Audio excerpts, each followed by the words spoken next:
Bueno, basiko naiz aurkezpenarekin. Aurkezpen laburrak egingo ditut, denbora ere asko eskentzeko. Hiru gonbidatu ekarri ditugu eta aurkeztuko ditut zergaitik gonbidatu ditugun eta horren arabera, bai? Saiatu gara hezkuntzaren inguruko mahai inguru izango denez, hezkuntzako arlo ezberdinak gonbidatzen. Eta izan da, hezkuntza unibertsitatetik hasita edo unibertsitatean bukatuta nahi bada eta eskola mailako proiektu interesgarriak, unibertsitateko irakaskuntza eta unibertsitateko ikerkuntzan zertan ari gara. Orduan, 3 perfil horiek ekarri ditugu mahaira. Xabier Mujika dugu eskuman eta bera Berritzegune Nagusiko kidea da, arduraduna, IKT koordinatzailea, Etuinin plataforma ondo ezagutzen du, eta Etuinin plataforma ez da hor izango dugun aukera, baina pixka bat hortik gonbidatu dugu, izan Europar proiektu bat delako oso interesgarria, eta nahiko sare potentea dauka, eta nahiko lan interesgarriak egin dira baita ere euskaraz, Euskal Herrian, iparraldeko eskolak eta hegoaldeko eskolak elkarren artean lotuta, inglesa eskoletan lantzeko Inglaterrako eskolekin, eta hainbat proiektu, ez da gitu Inglaterran zituko da, baina hainbat proiektu interesgarri egin dira. Gero daukagu Joseba Baitua, Deustuko Unibertsitateko irakaslea eta ikertzailea, eta bera euskal filologoa da, hizkuntzaritza konputazionalean ere badago, igual badaukagu bias bat hor hizkuntzaritza konputazionalean gaur ekarri ditugun lagunekin, ez? Eta ekarri dugu batez ere dozentzia arloan, unibertsitate mailan berak ematen duelako humanitate digitalak, eta referente bada arlo hortan, aurreratuta edo nolabait dagoena, eta hizkuntza modernoak irakasgaian edo ikarreran ematen du irakasgai hori. Eta bukatzeko, Montse Maritzalar dugu, isa taldeko kidea bera, hitzentroko kidea ere bai, hezkuntza arloan betidanik ardura izan duena eta ikerketa egin duena bere tesitik eta abar, eskolekin eta euskaltegikin elkarlanean eta Europako proiektuetan hizkuntzan, irakaskuntzan ere aditu dana. Pixka bat mahai inguruko lagunak azalduta, hasiko naiz igual lehengo galderarekin, nahiko dinamikoa izango da, ingo ditut galdera batzuk eta tarteka erantzungo duzue. Orduan, hasteko 5 minutu izango du bakoitzak, 4 hobeto, badira, eta esango dut hizkuntzaren digitalizazioa. Rodrik aurkeztu digu zer dan humanitate digitalak, niri gustatzen zait humanitate digitalak aipatzen ditugunean 2 garai desberdintzea. Lehengo garaia humanitate digitalena da, humanitate digitalak edo konputagailuek edo tresna hauek zertan lagundu dezaketen gure egunerokoan. Hori izan zen lehengo garaian. Saiatu guk egiten duguna, batzutan asmo gehiegirekin, pentsatuz ordenagailuek dena egingo zutela eta irakasleak jubilatu edo despedituko gintuztela, ez dakit, lehengoa zelan lagundu. Eta bigarren aroa da humanitate digitaltan konturatzen gara, ezintasuna daude, ez gara heltzen leku batzutan, promesak ere hortze gelditzen dira bidean kasu askotan, eta bigarrenean da ez zertan lagundu dezakegun, baizik eta balio erantzia zertan ekar dezaketen. Hau da, zergaitik egiten ari gara humanitate digitaletan edo mundu digitalan, testu inguru digitalan, gauza bera egiten duguna gure egunerokoan. Ez aldu zentzu gehiago gauza berriak probatzea, balio erantzi hori ematea, gauza diferenteak, eta horretan, nire galdera hoize da. Zertan aldatu du, zuen ustez, eskolan, unibertsitatean, ikerketan, testu inguru digital honek. Ez dakit, hasiko gara Xabier, Joseba eta Montse hola eserita gaudelako, edo nahi duzu, Montse igual zu hasi? Bale, zu hasi Montse eta... Bueno, nik hemen jarri ditut zu pasatako galderak, aldez aurretik, genuen txuletan nola egiten da. Orduan, lehenengo galdetzen zen egun digitalizazioa hezkuntzan aipatzen dugunean, zertaz ari garen, ez? Orduan, leheno Rodrik aipatu du, ez? Batzutan moda kontuak direla, eta hau kontzeptua berez datorria 1940tik, gero nik hementxe hartu dut bulegoan neukan liburuzko bat Computing in Humanities Education, hain dela 20 urteko sare europear batian, begiratu dut barruan eta gehiena hizkuntzaren prozesamendua da, azken 20 horriak dira historia, lehen Iñakik aipatu duna eta bidana, eta oain esan dut, eta oain zer da, ez? Hezkuntza arloari dagokionez, nola ulertzen da. Orduan, hiru erreferente hauek momentu honetan iruditzen zait garrantzitsuak direla, alde batetik Europako Komisioan hezkuntza digitalaren ekintza plana, pasaren urtekoa, gero dago 2015ko dekretua hor Xabierreni baino eskoz hobeto ezagutuko du, Heziberri 2020koa eta konpetentzia digitalen inguruan, eta orain estatu mailan ere atera berria den irisgarritasun lege dekretua, hor nik uste ere garrantzitsua dela kontuan izateko, nolabait web horrien irisgarritasuna, premiak bereziak dituzten pertsonei begira, eta hiru erreferente horiek iruditzen zaizkit garrantzitsuak direla nolabait hori digitalizazioa hezkuntzari dagokionez. Eta ni honetaz egingo ditut aipamen batzuk. Plan horrek zer esaten duen, zer den digitalizazioa hezkuntzan. Orduan hor nolabait hiru lehentasun markatzen ditu, alde batetik teknologia digitalaren erabilera egokia ikaskuntzan eta irakaskuntzan, eta hortarako hiru ekintza markatzen ditu, definitzen ditu. Konektagarritasuna eskoletan, nolabait arrakala digitala edo eten digitala eta berdintasuna pertsonen antean, leheno aipatu dituzu emigranteak, eta hor sare publikoan nik uste asko egiteko daukagula, konektibitatea oso txarra orokorrean, orduan hor Euskal Herrian berez asko egiteko daukagu.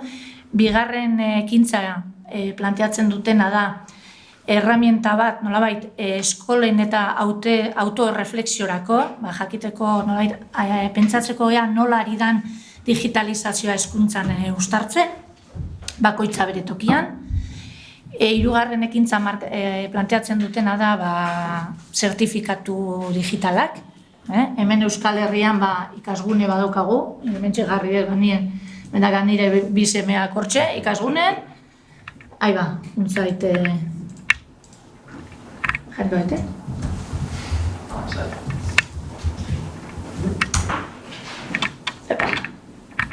Markatu. Orduan hor agertzen dira ere nolabait beraien historia, beraien zertifikatuak, espediente akademikoak eta abar, eta bertan ere hor Eusko Jaurlaritzak badauka nolabait egoitza elektronikoan dokumentu lokalizatzaile. Hor dauden ziurtagiriak badaukate kode bat, eta zuri altzen duzu ziurtagiri hori nunbaitera, eta bertakoek lokalizatzaile honen bitartez konprobatu dezakete benetan egiazkoa dela. Hori dago lotuta, nolabait plan honen hirugarren ekintzarekin.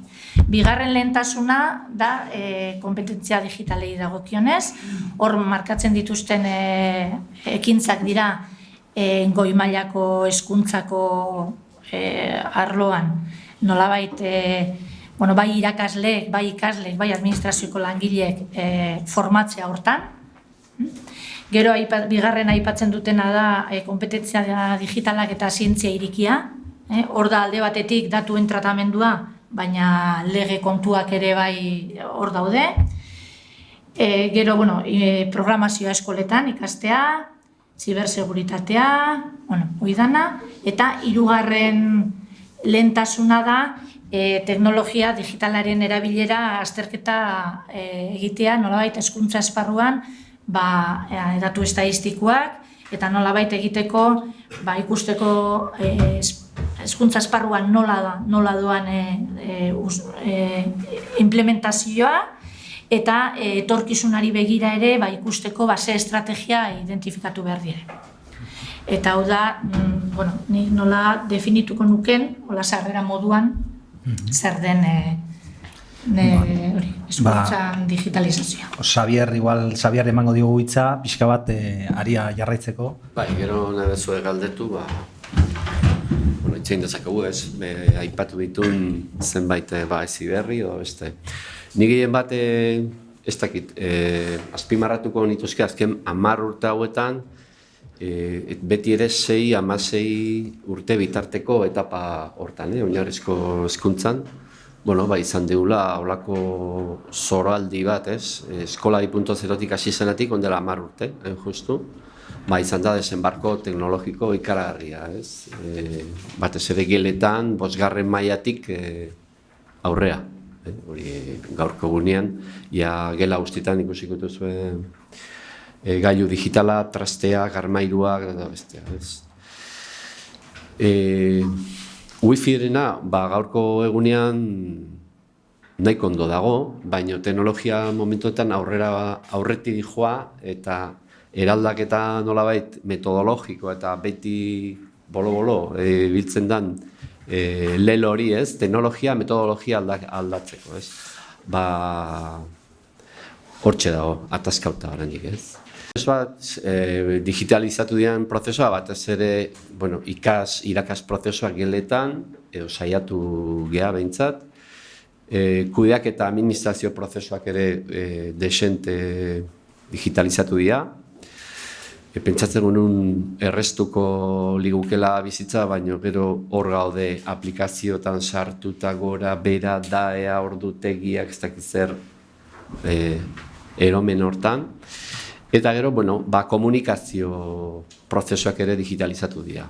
Bai kanpo komunikazio, bai barne komunikazioa, familiekin, webgunea, blogak, hori pixkat modan pasatzen jundia, sare sozialak, eta pixkat balioan jarriko nukenik ikasleen kolaborazio, komunikazio, saretzeko nolabait laguntza bultzada izan dela, ez, digitalizazioa.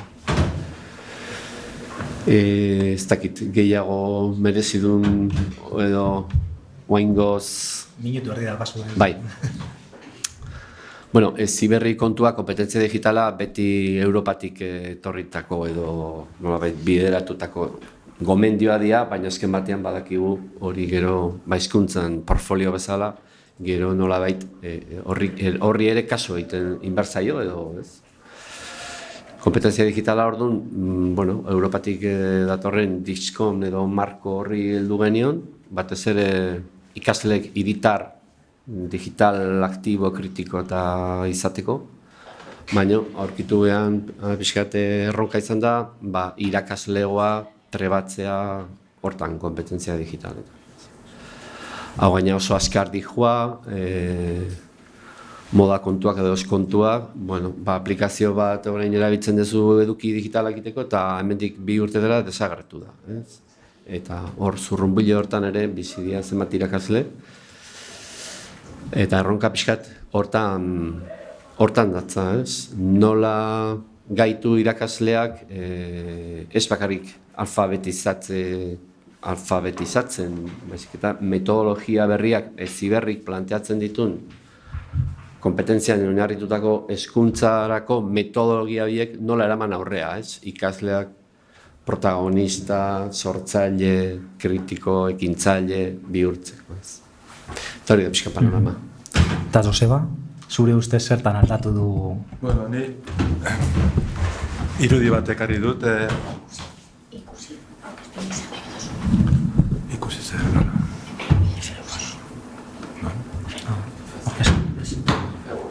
Febos, está bien. Está bien. Bai, baina ez da bien.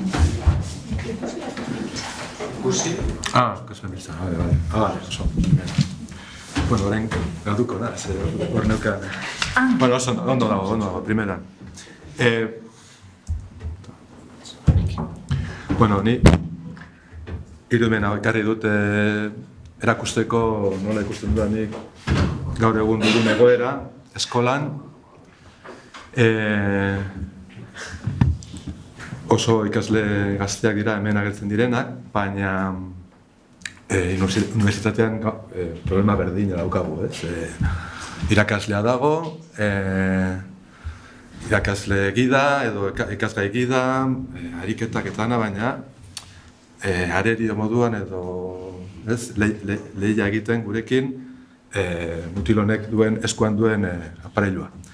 Eta oso erronka zaila, niretzako batez, ni egia esan mintegietan, kongresuetan nagoenean gauza bera egiten dut, aitortu behar dut, ez nago nire zera mobilarekin. Twitteren bitartez askotan, backstage edo kongresuko atzeko gelan edo gauza komentatzen, tweetatzen eta komentarioak egiten. Orduan, nola hau integratu, ni ez dakit Europako egitasmo horietan edo gauza hau kontutan hartzen da, baina, ni ikerkuntzan ikusi dut eta gradu amaierako lan batean honelako bat agertu zen, ez? Nola erabili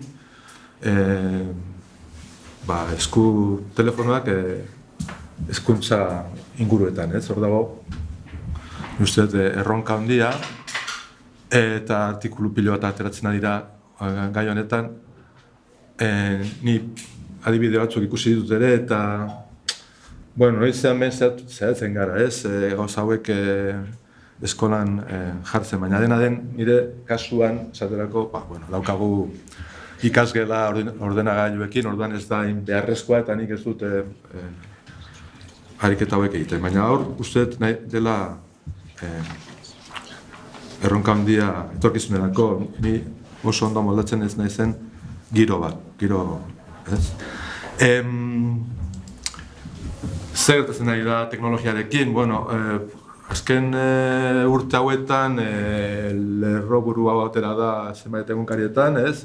Europako jendearen inteligentziako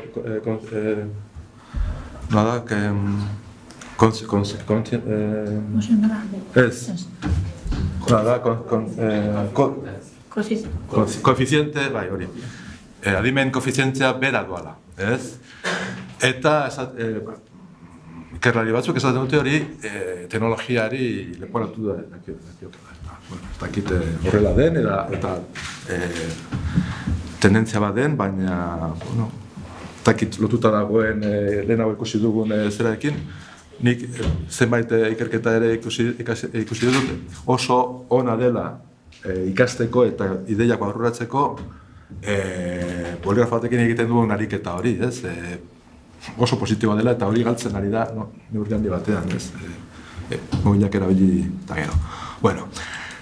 Hemen hau izan da, orain dela gutxi nire lagun batek kontaratu zuen festa, oso festa polita, eta jende asko komentatu zuen hemen umeak bat ziren, hemen hona etorri diren umeak inor ez du mobila hartu, eta nahiko harrituta zegoen jendea. Adibide hori jarri nuen. Eta horrekin lotuta, lehenago aipatu Rodrigo, hau kapitalismoaren kontua izan daiteke, txaboletan egoerak oso zaila dira, baina beti ere topatuko dugu mobileren bat, eta gazkia oso impactante eruditu zait, eta hor ere mobilak egongo dira, ez? Izatekotan beti agertuko da mobilen bat, eta ni gero hurrengo zerak dira ja bigarren galderarako.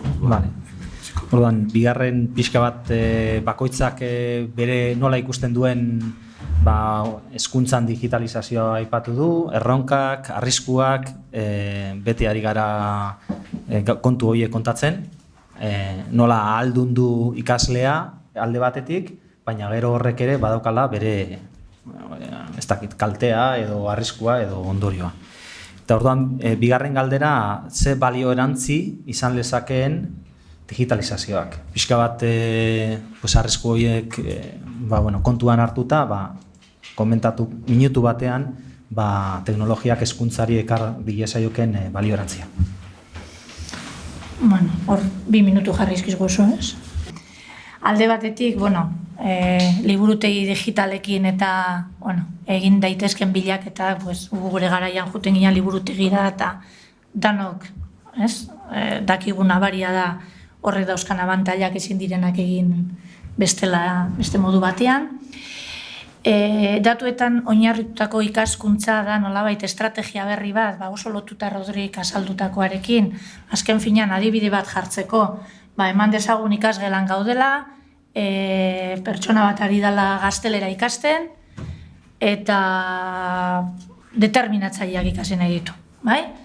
Eta, interesatzen zaio, hau da, abesti hau, askoz hobeda egitea ariketa bat interesatzen zaizun hortan oinarrituta, edo atzo ateratako berrian oinarrituta, eta hortarako behar dira hizkuntzaren prozesamendua eta momentuan modu azkar batean sortu ahal izatea ariketak adibidez. Orduan hementxe dakazue, Spanish, determinatzaileak, ematen diot, momentuan, Eta oaintxe, ariketa sortu izkit, hementxe dauzkat, eta praktikatu dezaket, determinatzaileak, interesatzen zaidan eta motibatzen hauen artikulu batean. Hori da balio erantzia, hizkuntzaren prozesamendua behar da hortarako, eta humanitate digitalek ekar dezaketela. Eta bigarren adibide bat daukat, bi prestatu ditut.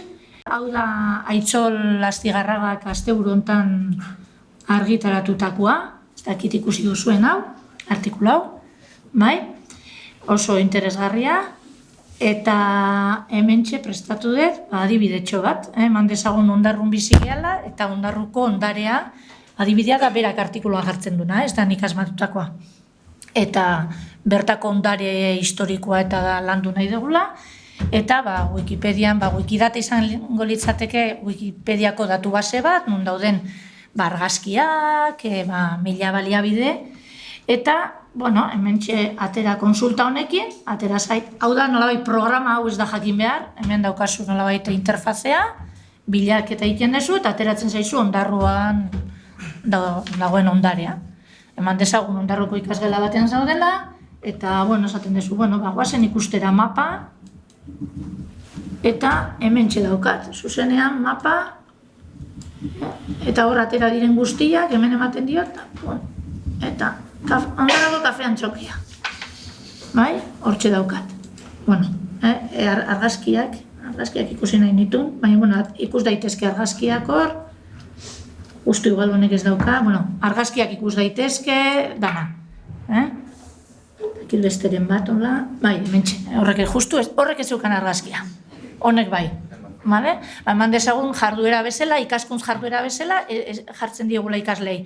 Bitu, justu argazkia etzuen hortan, jun zaitezte, argazki atera, ikasten duzue, zuen herriko ondarea, eta gero, hartu argazki hori, igo Wikidatara, eta beraztu, nolabait, denon jakintza nolabait. Ikasleak bihurtzen dira, ere, sortzaileak. Eta da, ikasketa prozesua ahultuntzeko modu oso egokia. Iruditu zait, adibide gisa oso egokia zala, humanitate digitalak zer izan daitezken erakusteko. Zer da? Ni hori komentatzen ari nintzen, justu... Adibide. Nola oso berria izan da, baina zuke oso ondo erakutsi duzu. Bertsoena da, kaso, polita da. Bertsoena, ez bakarrik erakutsi nahi nuen.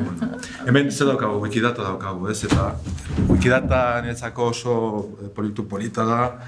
Ni saiatzen naiz proiektu hori parte hartzea nire ikasgaian, hau da nire ikasgaiaren sarrera, Digital Humanities, inglesez aurten, hurrengo urtean euskeraz ere, euskeraz Xavier bidea ematen zuen, eta hemen ikusi dezakezuek content edukien artean social construction of knowledge. Nezako hori da, euskeraz ez dakit hori ezagutzaren amankomuneko eraikuntza edo, parte hartza. Eta hori da niretzako abantaila edo aukera politena. Horretarako sortu nuen hau da Wikipedian bertan, nola parte hartzen duten, hemen kalkulatzen da, oso ondo nola dabilen hau ez dakit, baina hor agertzen dira, ni egokitzen dut eta ateratzen dira hor datuak. Oso importantea da hau izatea, eta horrezaz nik berandu kontrolatu nintzen, ze bestela Wikipedian kontrolatzen dutenak edo patrullatzaileak ikusten dute edo pentsatzen dute noizean behin universitatean egiten dugunek ariketa hauek izan daitezkeela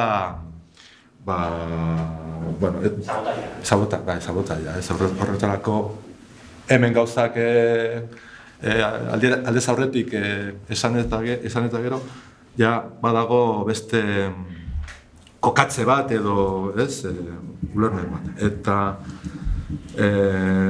hauek dira nire ikasleek aurten egin duten ariketa importanteena, honekin lotuta, eta da ekimen honetan parte hartu dugu, one librarian, one reference, hau euskeraz, artikuluetan orain eskatzen da, gero eta gehiago eskatzen da, edukiaren babesa edo, zera... Referentzia. Babesten duen referentzia eta hor parte hartu dute, eta hori da nik esateko... Javier? Hori maila palean zagoetzake Txikipedian parte hartzea. Bai. Eta Wikipedian ere bai, zergatik ez. Bueno, lehen pixkat ikerketaren harira eta egia da gaurko egunean oso evidentzia gutxi daukagula teknologia digitalek ze onura dakarkigun edo dakarkien ikasle batez ere mutiko neskai. 10 urte damakigu eta egia esan da evidentzia gutxi ditugu. Kolaborazioan oso lagungarria gertatzen direla, lan kooperatiboan, gelako jarduna areagotzeko, zabaltzeko, gelak nolabait 24 ordutan zabalik egoteko, ikasten jarraitu nahi baldin dute, edo proiektuak sakontzen, edo hortan bai lagungarria diela.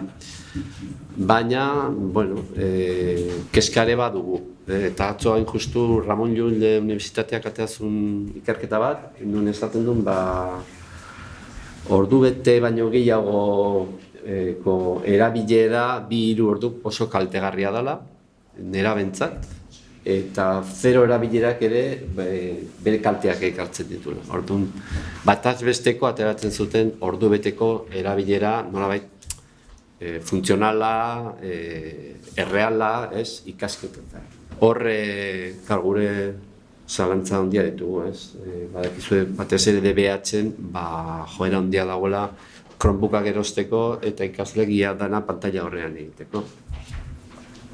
Eta iritsi da momentu bat ere, ikasleek esaten dut, nahikoa da, berriro, ordenagailua, guazen beste gauza bat ditea. Hortan ere, jabetu geha. Orduan, behar dugulako hausnarketa bat, eta hortarako ondo legoke ikerketak humanistikoak edo psikologikoak edo bestelakoak. Ondorio batzuk atatzeko eta pauso zuzerak emateko. Zenbat komunitateetan egiten nahi da, Katalunian Ramon Llull aipatu dut unibertsitatea, baina badago beste fundazio bat, Bofil fundazioa, pixkat erronka hontaz eta bai gizarte erronkaz, lehen Rodrigo aipatu duen segregazioarena, olako gaiei heldu eta ikerketak, debateak, zabaltzen ditu eta oso maitzen interesgarriak nortzen egin. Bestela, lehen esan dudana, kompetentzietan oinarritutako hezkuntza aurrera ateratzeko oso baliogarria dira teknologia digitalak, ikasleak nahi balemo enpoderatu edo aldundu informazioa bilatzen, informazioa kudeatzen, beti ere modu kritiko sortzaile eta teknologia digitalak hortan lagungarria dira. Eta bestelako proiektuak pasabaltzen zaizkigu, lehen Mikelek aipatu duna, e-twinning bezalako proiektuak, eskolen arteko lankidetza proiektua, erronkak dira horiek. Gela edo testuinguru hurbiletik kanpo ere garatu daitezke zenbat proiektu arazo egoera, beste herrialde batean dagoen edo beste herri batean dagoen antzeko arazo baten inguruan sortu ezagutza, eman irtenbidea, oso ekimen interesgarria da.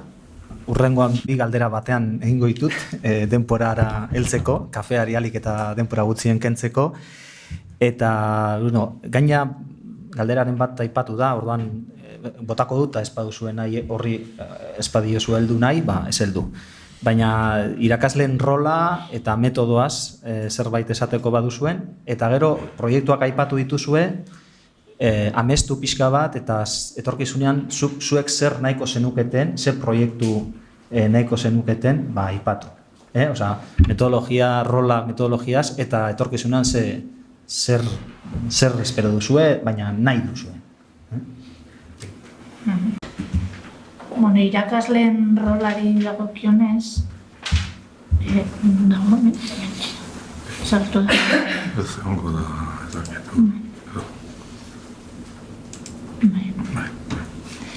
Bueno, irakaslean rolari dagokionez, nik uste dut hor irakaslearen papera aldatzen ari dela desente. Uste batez ere DBH eta batxillerren argitaletzen kontsumitzaile da neurri handi batean oraindikan, ez? Horren menpe dago, menpekotasuna handia dago, eta nik uste hor kultura aldaketa bat egon behar dula, ez? Gaur egun dauzkagun erramintakin eta sortzaile bihur daiteke irakaslea. Eta nolabait jakintza partekatu, eta nik uste jakintza partekatzearen mezua zabaltzea oso garrantzitsua dela. Hezkuntza arloan, danok irabazten dugulako horrela, guk, ikasleek, denek, eta gure sortzen ditugun materialak partekatu, niretzat hori da funtsezkoa. Orduan nik hori azpimarratu nahiko nuke irakasleen rolari dagokionez. Eta formazioa, formatu behar dira, eta bide batez aprobetxatuko dut, propaganda pixkat egiteko. IKT eta kompetentzia digitalen gradu ondokoaren helburua da nolabait irakasleen formazioa, kompetentzia digitaletan, ez bakarrik irakasleak, baina gehien baita aberasten hori, ez? Ideia horrekin dago lotuta, ez? Ideia hori nola eraman ere hizkuntzen ikaskuntza arlora. Eta, hau aipatu nahiko nuke, eta amestu, gero kafian amestuko. Bueno, irakasleen rola. Ematen du gehiagia egiala zentratzen irakasleen kompetentzia digitaletan. Ematen du horrekin jadana konpondo deula. Eta zenbate aditu aipatzen nahi dira nolabait irakasleen rola mundu digitalerako zein izan behar duen. Eta ze kompetentzia beharko ditun horrela plantatu beharko nukela, ez? Gure artikulu liburuzka hortan jarri duen modelo pixkat Estebe Castañeda, Jordi Adelena, hori planteatzen dute, ez? Ez da ja ikasleak gaitzea nolabait edo alfabetizatzea kompetentzia digitaletan, baizik eta irakasleen rola zein izan behar du mundu edo kultura digital batean, ez? Eta horra aipatuko nituzke, Monsek esan duena, elkarbanatzearena, sarean lan egitea, praktika komunitatean lan egitea. Baina gehiago, ez edukiak sortzeko, Mikel jartzen zuen, bideoak sortzeko sortzaile hor amorratua bihurtzeko, baizik eta gehiago, ikaslei esperientziak edo erronkak edo arazo egoerak diseinatzeko, nolabait erreztetzaile moduan, bitartekari moduan gehiago, ikaslei emanez nolabait protagonismoa, bere ikaskuntza prozesuaren protagonismoa. Oso horreza da esate hori, baina badira esperientzia batzuk.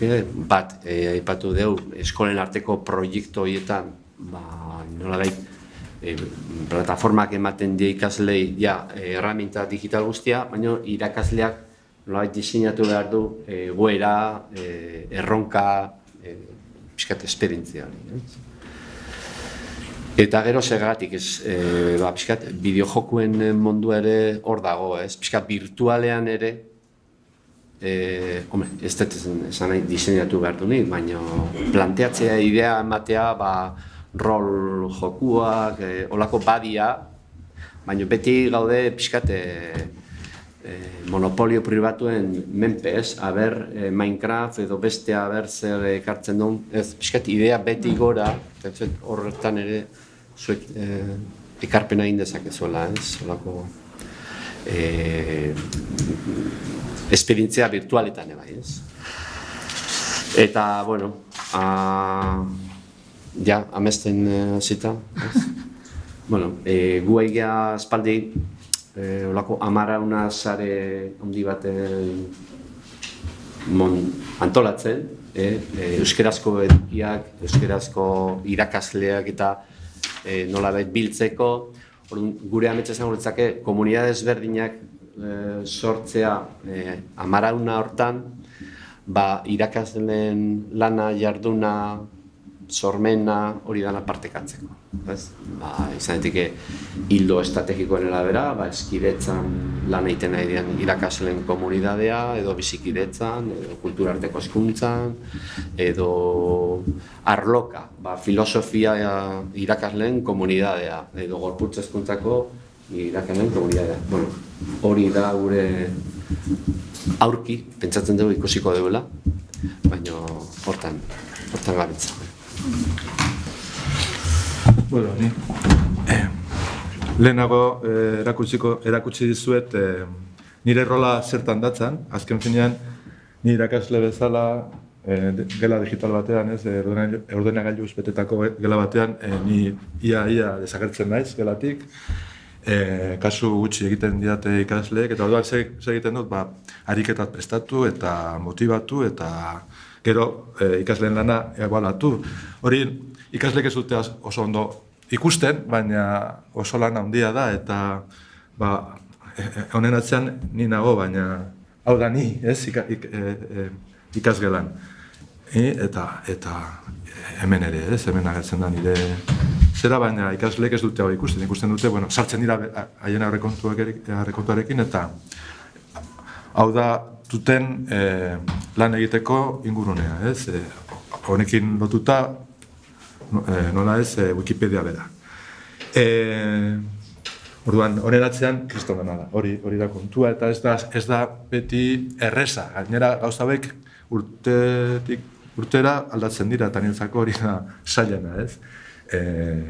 Aldatzen diren gauzak berehala ikusi edo nabarmendu, eta, bueno. Gero zen, proiektua, ez? Ni proiektu honekin nabil urte pilo bat, izango dira 6-7 urte, nik egosi, nik jan motako proiektua da,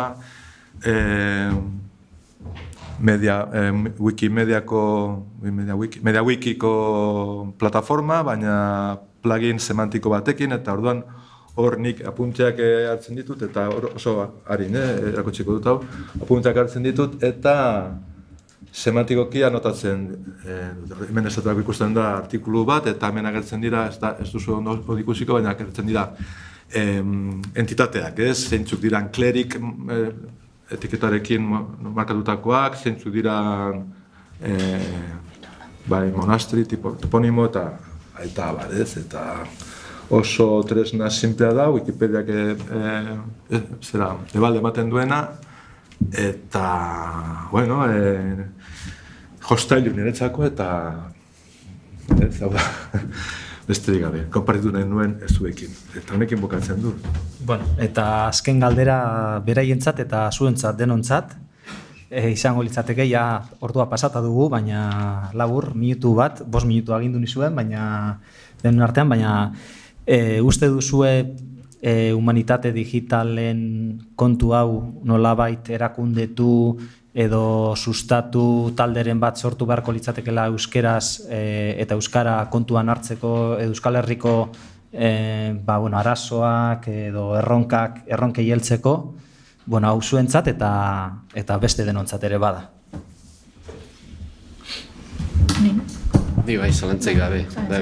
Hezkuntzan gainera beharrezkoa dira, holako ikerketak, evidentziak, eta komunidadeak eskertuko du, hortarako, bai, hezkuntza kalitatea, bai, ekitatea horren alde egiten bada, ez?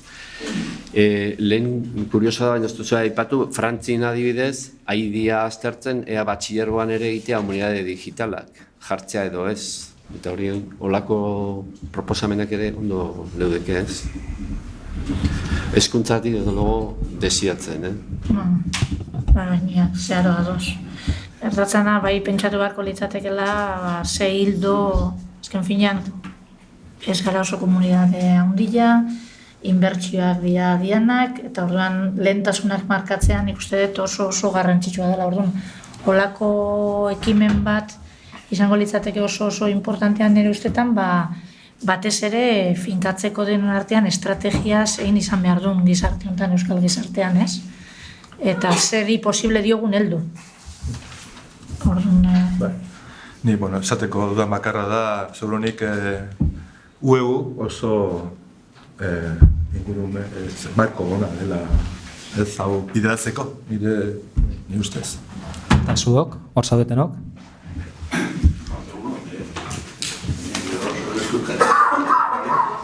Ez nuen inungo asmore, nuen interbenitzeko, baina entzun dudan gaia eta problematika nik uste dut hain garrantzitsua dela. Orduan interbentzio bat egin behar du. Eta zure galdera erantzutuko ez. Eta hor denbora pixka bat hartuko dute. Moain dela 6 urte, edo 7 urte, Eusko Ikasuntzan irik egin duen esparru bat urteko galdera ditzen genion ekimen bat, oso polita.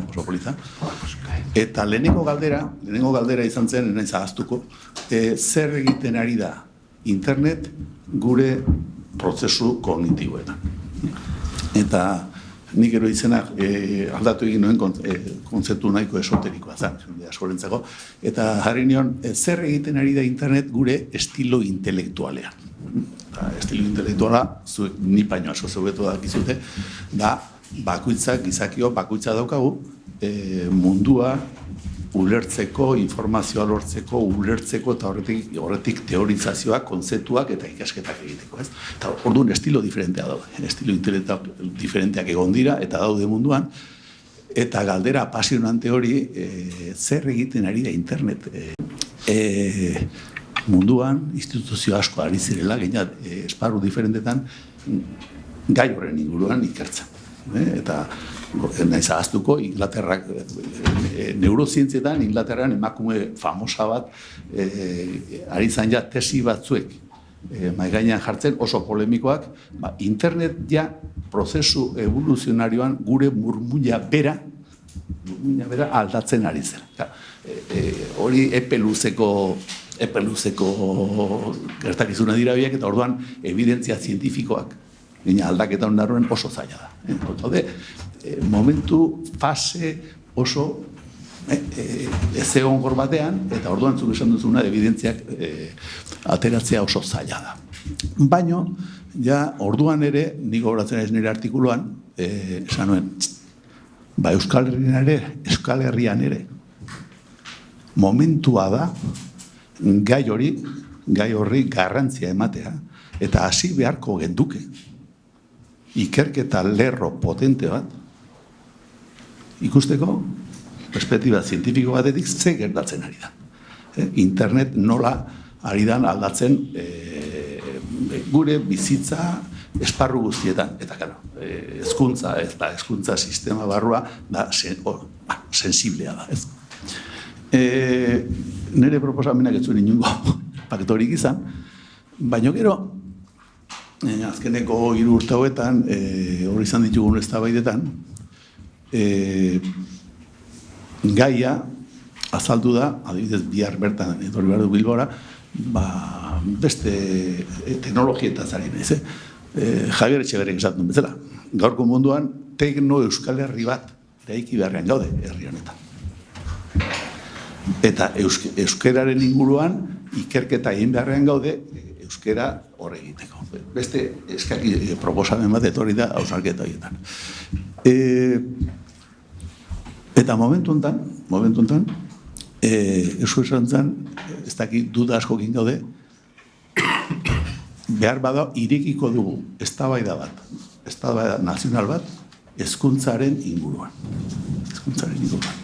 Eta hezkuntzaren inguruko eztabaida horretan, ensatzen dut, teknologien eragina gure hezkuntza sisteman izango dela lerro importanteetako bat. Orduan, zure galderari. Aurrekariak esan da, nik uste dut, joango naiz baita zertuko ideatara. Nik uste dut Euskal Herrian ireki behar dugula. Indar handi batekin, hausnarketa, ikerketa, planteamendu orokorra eta gero beste agarre guztiekin zer gertatzen ari da gure gizartean, eta noski gure hezkuntza sisteman teknologia beharriek. Zergatik, hor kapitalismoa eta hitzak, ez? Azkenean, nik uste dut teknologiekin ere gertatzen ari dela, aldaketa klimatikoakin gertatzen ari dela bezala. Munduko aditu zientifiko pilo batek ari dira egunero mensajea botatzen, egoera oso txar batean gaudela, eta aldi berean hor interesa dauzkaten korporazio ikeragarriak diru pila bat gastatzen ari dira, beraien interes komerzialekatik tesi horiek difuminatzeko eta bat. Eta nik uste dut teknologiekin algo mekanismo berdinak gertatzen ari dira. Zatik, datu bat. Azkeneko 10 urte hauetan munduko irabazi gehien lortzen duten korporazioak eta munduko balio ekonomiko handia daukaten zerrendan, lehenengo 10etan daude 6 erraldoi famosoak. Oin dela, 20 urtetzan hori horrela. Eta munduko urteko irabazirik handienetako errekorra Microsoftek lortu zuen oin dela 2 urte. Eta hori aldatu egin da, eta hoin Google hartu du. Eta badakizu zenbakia zenbatekoa da. 55.000 milioi dolar. Orduan, nik uste dut, zure gadirian izan da, Euskal Herrian, gai hauen inguruan, ikerketa, lerro, sendo, potente bat sortu behar dugula. Eta horren adar funtsesko bat, niretzako nik uste dut, ze hemen ari geran gai honetaz da. Zer egiten ari da, nola erabili behar ditugu teknologia beharriak gure hezkuntza sisteman.